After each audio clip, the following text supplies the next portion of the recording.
Hello students, today we will continue about decision support system. Decision support system is defined as an interactive computer-based systems and subsystems that help people to use computer communications, data, documents, knowledge and models to solve problems and make decisions. Simply, systems that support decisions is called decision support system. Okay, we have already discussed about the components of DSS, decision support system, that are database, model base, DSS software and pupil resources, etc. are the different components of DSS, and we have already discussed about the characteristics and capabilities of DSS. Okay, then we discussed about functions of DSS. We have mainly three functions are there for decision support system. First one is the quick response, and second one is the monitors and control functions, and third one is the user interface. Thus there exist three main functions for DSS. Today we have to discuss about the benefits and limitations of DSS. Decision support system benefits and limitations. First of all, benefits. There exist 8 main benefits of the DSS. First of all, it's save time. Save time. Time save. ഒത്തിരി time efficient ആയിട്ട് decision support system execute ചെയ്താൽ it saves lots of time save ചെയ്യുന്നു. Improves efficiency. It improves efficiency improve ചെയ്യുന്നു. രണ്ടാമത്തെ benefit, decision support system proper ആയിട്ട് enable ചെയ്ത് കഴിഞ്ഞാൽ efficiency ഓരോ ഡിപ്പാർട്ട്മെന്റിന്റെയും ഓരോ പ്രൊഡക്ടിവിറ്റി വർദ്ധിക്കുന്നു, ഓരോ ഡിപ്പാർട്ട്മെന്റിന്റെയും എഫിഷ്യൻസി വർദ്ധിക്കുന്നു, ബൂസ്റ്റപ്പ് ചെയ്യുന്നു. Then another thing is boost up interpersonal communication. ഓരോ ഡിപ്പാർട്ട്മെന്റിലെയും ഡിഫറെന്റ് എംപ്ലോയീസ്, ഓരോ ലെവലിലെയും ഓരോ ഡിപ്പാർട്ട്മെന്റിലെയും എംപ്ലോയീസ് തമ്മിലുള്ള ഇന്റർപേഴ്സണൽ കമ്മ്യൂണിക്കേഷൻസ് ഡെവലപ്പ് ചെയ്യുന്നു. Boost up interpersonal communication. ഓരോ ഡിപ്പാർട്ട്മെന്റിലെയും വർക്കേഴ്സ്, ഓരോ ഡിപ്പാർട്ട്മെന്റ് ഡിഫറെന്റ് വർക്കേഴ്സ് ആണ്. വർക്കേഴ്സ് ഇപ്പോ മാനുഫാക്ചറിങ് യൂണിറ്റിൽ വർക്ക് ചെയ്യുന്ന വർക്കേഴ്സ് അല്ലെങ്കിൽ ലെവലായിരിക്കില്ല അഡ്മിനിസ്ട്രേറ്റീവ് ഡിപ്പാർട്ട്മെന്റിൽ വർക്ക് ചെയ്യുന്നവർ, അല്ലെങ്കിൽ ആ വർക്കേഴ്സ് ആയിരിക്കില്ല ടോപ്പ് ലെവൽ മാനേജ്മെന്റിലുള്ളവർ. വാട്ട് എവർ ഇറ്റ് ഈസ്, ഒരു എഡ്യൂക്കേഷൻ ഇൻസ്റ്റിറ്റ്യൂഷൻ ആയാലും ഒരു ബിസിനസ് ഓർഗനൈസേഷൻ ആയാലും ഒരു ഇൻഡസ്ട്രി ആയാലും അതാത് ഡിപ്പാർട്ട്മെന്റിലെ എംപ്ലോയീസ് തമ്മിലുള്ള ഇന്റർപേഴ്സണൽ കമ്മ്യൂണിക്കേഷൻ ഡെവലപ്പ് ചെയ്യാനായിട്ട്, ബൂസ്റ്റപ്പ് ചെയ്യാനായിട്ട് ഡിസിഷൻ സപ്പോർട്ട് സിസ്റ്റം ഒരു നല്ല രീതിയിൽ സപ്പോർട്ട് ചെയ്യുന്നു. Then another thing is provides competitive advantages. It also provides competitive advantage. അതായത് provides a competitive advantage over the other organizations which do not use DSS എന്നാണ് competitive advantage ഉദ്ദേശിക്കുന്നത്. ഒരു DSS use ചെയ്യാത്ത ഒരു ഓർഗനൈസേഷൻ, യൂസ് ചെയ്യുന്ന organisation, so use ചെയ്യുന്ന ഓർഗനൈസേഷന് ഒരു ക്ലിയർ കട്ട് കോമ്പറ്റിറ്റീവ് ആയിട്ടുള്ള ഒരു അഡ്വാൻറ്റേജ് ഉണ്ട്. ആരായിട്ട് കമ്പയർ ചെയ്യുമ്പോൾ യൂസ് ചെയ്യാത്ത DSS യൂസ് ചെയ്യാത്ത ഒരു ഓർഗനൈസേഷനായിട്ട് കമ്പയർ ചെയ്യുമ്പോൾ, റൈറ്റ്? ദെൻ എല്ലാവർക്കും അറിയാം why we are enabling this to reduce the cost. Fifth one, helps in reducing cost. Whatever it is, ഒരു ഫേം ആയാലും ഏതൊരു ഓർഗനൈസേഷൻ ആയാലും for the proper functioning, for the growth, we must reduce the cost. So why DSS, the important advantage of benefit of DSS is it helps in reducing cost. നമുക്ക് cost cut off ചെയ്യാനായിട്ട്, cost കുറയ്ക്കാനായിട്ട് DSS support ചെയ്യുന്നുണ്ട്. അത് വളരെ വളരെ important ആയിട്ടുള്ള ഒരു ഫാക്ടറാണ്. കാരണം ഏതൊരു ഓർഗനൈസേഷനോ ഏതൊരു ബിസിനസ് സെറ്റപ്പ് ആയാലും നമുക്ക് അത് ഫ്യൂച്ചർ സ്കോപ്പ് നോക്കുമ്പോൾ കോസ്റ്റ് റെഡ്യൂസ് ചെയ്യണം. കോസ്റ്റ് റെഡ്യൂസ് ചെയ്താൽ, കോസ്റ്റ് കൺട്രോൾ ചെയ്ത് മാത്രമേ നമുക്ക് ഒരു ഇൻഡസ്ട്രി അല്ലെങ്കിൽ ഒരു എഡ്യൂക്കേഷൻ ഇൻസ്റ്റിറ്റ്യൂഷൻ ഏത് ഓർഗനൈസേഷൻ ആയാലും ഡെവലപ്പ് ആവുള്ളൂ. So we must reduce the cost. So why DSS, ഒരു DSS എന്തിനു ഉപയോഗിക്കുന്നു വെച്ചാൽ അത് ഏറ്റവും വലിയ ബെനിഫിറ്റ് എന്താ വെച്ചാൽ അതിന്റെ കോസ്റ്റ് റെഡ്യൂസ് ചെയ്യാൻ വേണ്ടിയാണ്. Another thing is high satisfaction among decision makers. High satisfaction among decision makers. ഒരു ലേറ്റസ്റ്റ് ടെക്നോളജി എല്ലാം യൂസ് ചെയ്യുന്നുണ്ട്. IT സംബന്ധമായ system, PC, laptop, IT, internet ഉള്ള എല്ലാ ലേറ്റസ്റ്റ് ടെക്നോളജിയും ഡിസിഷൻ സപ്പോർട്ട് സിസ്റ്റം യൂട്ടിലൈസ് ചെയ്യുന്നുണ്ട്. ഏറ്റവും ലേറ്റസ്റ്റ് ആയിട്ടുള്ള ടെക്നോളജി എല്ലാ ആസ്പെക്ട്സ് എല്ലാം യൂട്ടിലൈസ് ചെയ്യുന്നുണ്ട്. So this will make high satisfaction among decision makers. Okay, ഏതൊരു ഡിസിഷൻ മേക്കിംഗ് സിസ്റ്റം ആയാലും it utilises the latest technology trends, just like information technology trends, internet, latest every IT aspects. So DSS support use ചെയ്യുന്നുണ്ട്, utilise ചെയ്യുന്നുണ്ട്. Thus നമുക്ക് എന്ത് ചെയ്യാം, അതുകൊണ്ട് എന്ത് സംഭവിക്കുന്നു, high satisfaction among decision makers. ഈ ലേറ്റസ്റ്റ് IT ട്രെൻഡ്സ് എല്ലാം യൂട്ടിലൈസ് ചെയ്യുന്നുണ്ട്. It will provide high satisfaction among decision makers. Okay. Another thing is support learning. Okay. അതായത് ഒരു യൂസ് ഓഫ് DSS ചെയ്യുമ്പോൾ ഒരു ഓർഗനൈസേഷനിൽ results in 2 types of learning. ഒന്ന്, first managers themselves learn new concepts, ഒന്നാമത്തെ കാര്യം. Okay. Secondly, there is a better factual understanding of business as well as the decision making environment. Okay. അതായത് ഒരു decision support system എപ്പോഴും ലേണിങ്ങിനെ support ചെയ്യുന്നു. Okay, രണ്ട് വിധത്തിൽ നമുക്ക് വേണമെങ്കിൽ അതിനെ ക്ലാസിഫൈ ചെയ്യാം. First one is managers. ഒരു മാനേജറിയൽ ലെവലിലുള്ളവർ themselves ലേൺ ന്യൂ കൺസെപ്റ്റ്സ്, പുതിയ കൺസെപ്റ്റ്സ് അവർ ലേൺ ചെയ്യുന്നു മാനേജറിയൽ ലെവലിലുള്ളത് through the support of decision support system. Second thing is better factual understanding of business as well as the decision making environment. Okay, ഒരു actual അല്ലെങ്കിൽ fact base ചെയ്തിട്ടുള്ള ഒരു better understanding of business as well as the decision making environment, അതും decision support system provide ചെയ്യുന്നുണ്ട്. Okay, so learning നല്ല രീതിയിൽ support ചെയ്യുന്നുണ്ട്. And last one but not least, enhanced organized control.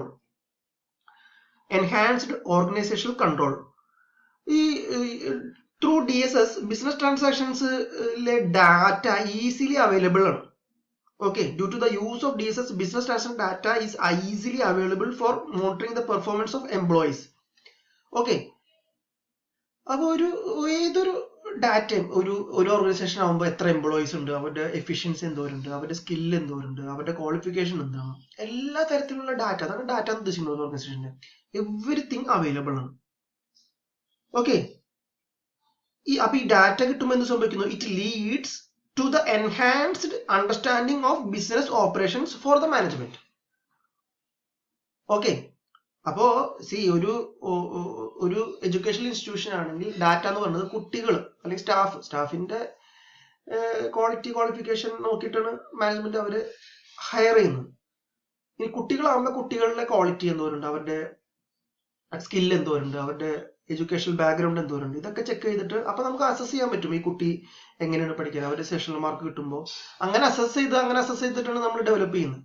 അതുപോലെ തന്നെയാണ് ഒരു ഇൻഡസ്ട്രി ആയാലും നമുക്ക് എംപ്ലോയീസ് ഉണ്ടാവും, പല ടൈപ്പ് ഡിപ്പാർട്ട്മെന്റ് ഉണ്ടാവും, മാനേജറിയൽ ഡിപ്പാർട്ട്മെന്റ്, അഡ്മിനിസ്ട്രേഷൻ ഡിപ്പാർട്ട്മെന്റ്, അതുപോലെ വർക്കേഴ്സിന്റെ ഡിപ്പാർട്ട്മെന്റ്. അപ്പൊ ഇവിടെ എത്ര വർക്കേഴ്സ് ഉണ്ട്, എത്ര ടൈപ്പ് കാറ്റഗറി ആയിട്ട് അവർ ക്ലാസ് ചെയ്തിരിക്കുന്നു, അവരുടെ സ്കില്ല് എത്രത്തോളം ഉണ്ട്, അവരെത്രത്തോളം എഫിഷ്യന്റ് ആണ്, അവരെത്രത്തോളം ഔട്ട്പുട്ട് പ്രൊവൈഡ് ചെയ്യുന്നു, ഇത്ര എല്ലാ കാര്യങ്ങളും സ്റ്റഡി ചെയ്തിട്ട് അതിൻ്റെ ഒരു ഡാറ്റ ഉണ്ടാവും. ഓക്കെ, അതൊരു ഡിസിഷൻ സപ്പോർട്ട് സിസ്റ്റത്തില് നമുക്കറിയാം അത് ഏറ്റവും ഇമ്പോർട്ടന്റ് ആയിട്ടുള്ള ഒരു ഫാക്ടറാണ്. ഈ ഡാറ്റ ഉണ്ടായി കഴിയുമ്പോൾ എന്ത് സംഭവിക്കുന്നു, എൻഹാൻസ്ഡ് ഓർഗനൈസേഷൻ കൺട്രോൾ സംഭവിക്കുന്നു സ്വാഭാവികമായിട്ടും. Okay, due to the use of DSS, business transactions data is easily available for monitoring the performance of employees. ഈ ഡാറ്റ അവൈലബിൾ ആകുമ്പോൾ നമുക്ക് കംപ്ലീറ്റ്ലി മോണിറ്റർ ചെയ്യാം എംപ്ലോയീസിനെ. ദസ് എന്ത് സംഭവിക്കുന്നു, ദ എഫിഷ്യൻസി, ക്വാളിറ്റി ഡെവലപ്പ് ചെയ്യുന്നു. ഓക്കെ, സോ ഡിസിഷൻ സപ്പോർട്ട് സിസ്റ്റത്തിന് ഒത്തിരി ബെനിഫിറ്റ്സ് ഉണ്ട്. വി ആർ എന്താ പറയാ, classifying the benefits or we are encapsulating the benefits in to 8 അങ്ങനെ പറയാം. നമുക്ക് അതിനെ ഒരു 8ലേക്ക് നമുക്ക് ചുരുക്കാം, ക്ലാസിഫൈ ചെയ്ത് എൻകാപ്സുലേറ്റ് ചെയ്യാം. ഒന്ന്, save time. Second one, improve efficiency. 3, boost up interpersonal communication. 4, provides competitive advantage. 5, helps in reducing cost. 6, high satisfaction among decision makers. 7, supports learning. And 8, enhanced organized control. Right. അടുത്തതാണ് ലിമിറ്റേഷൻസ്. എന്തൊരു സംഭവമായാലും advantage ആണെങ്കിൽ disadvantage ഉണ്ട്. അതുപോലെ എന്തിനും ഗുണമുണ്ടെങ്കിൽ ദോഷമുണ്ടെന്ന് പറഞ്ഞ പോലെ ഇവിടെ limitations ഉണ്ട് DSSന്. എന്തൊക്കെയാ, നമുക്ക് 3 ക്ലാസിഫൈ ചെയ്യുന്നുണ്ട്. Computational problems. First one is the computational problem. അതായത് ലിമിറ്റഡ്, ഒരു ഏതൊക്കെ ആയാലും ഒരു PC ആകുമ്പോൾ അതിനൊരു ലിമിറ്റഡ് മെമ്മറിയും സ്റ്റോറേജ് കപ്പാസിറ്റി ഉണ്ടാവുള്ളൂ. അപ്പൊ അതിനനുസരിച്ച് കമ്പ്യൂട്ടേഷനിലും ഇൻഎഫിഷ്യൻസി വരും. വാട്ട് എവർ ഇറ്റ് ഈസ്, ഒരു പി സി ആയാലും ഒരു ലാപ്ടോപ്പ് ആയാലും അല്ലെങ്കിൽ ഒരു വലിയ ഹൈ എൻഡ് സെർവർ ആയാലും അതിനൊരു ലിമിറ്റഡ് വേർഷൻ. ഞാൻ പറഞ്ഞത് ഹൈ എൻഡ് ഓർഗനൈസേഷനിലാണ് കേട്ടോ, ചെറിയ ചെറിയ ഓർഗനൈസേഷൻ അല്ല, വലിയ വലിയ ഓർഗനൈസേഷൻ ആകുമ്പോൾ അത്രത്തോളം എംപ്ലോയീസ് ഉണ്ടാവും, ലക്ഷക്കണക്കിന് എംപ്ലോയീസ് ഉള്ള ഫേംസ് ഉണ്ട്. അപ്പൊ അവരുടെയൊക്കെ ഡാറ്റ പ്രോസസ് ചെയ്യണമെങ്കിൽ അതനുസരിച്ചുള്ള മെമ്മറി കപ്പാസിറ്റി, ഹാർഡ്വെയർ ഡിവൈസസ് ഉള്ള പി സി വേണം, ടെക്നോളജി വേണം. അതില്ല. അത് വരുമ്പോൾ എന്ത് വരും? കമ്പ്യൂട്ടേഷണൽ പ്രോബ്ലംസ് വരും. Right. Second one is the low speed. When compare with the high end computer system അല്ലെങ്കിൽ ഒരു സെർവർ സിസ്റ്റം, ഈ DSSന് യൂസ് ചെയ്യുന്ന IT ആസ്പെക്ട്സ് അല്ലെങ്കിൽ ഡെസ്ക്ടോപ്പ് അല്ലെങ്കിൽ ലാപ്ടോപ്പ് കമ്പ്യൂട്ടേഴ്സിന്റെ എഫിഷ്യൻസി കുറവായിരിക്കും, അല്ലെങ്കിൽ അത്രയും എഫിഷ്യൻസി ഉള്ള സിസ്റ്റം വെക്കണം. അപ്പോ അതനുസരിച്ച് എന്താ പറയുക, എഫിഷ്യൻസി കുറയും തോറും സ്പീഡ് കുറയും പ്രോസസ്സിങ്ങിന്.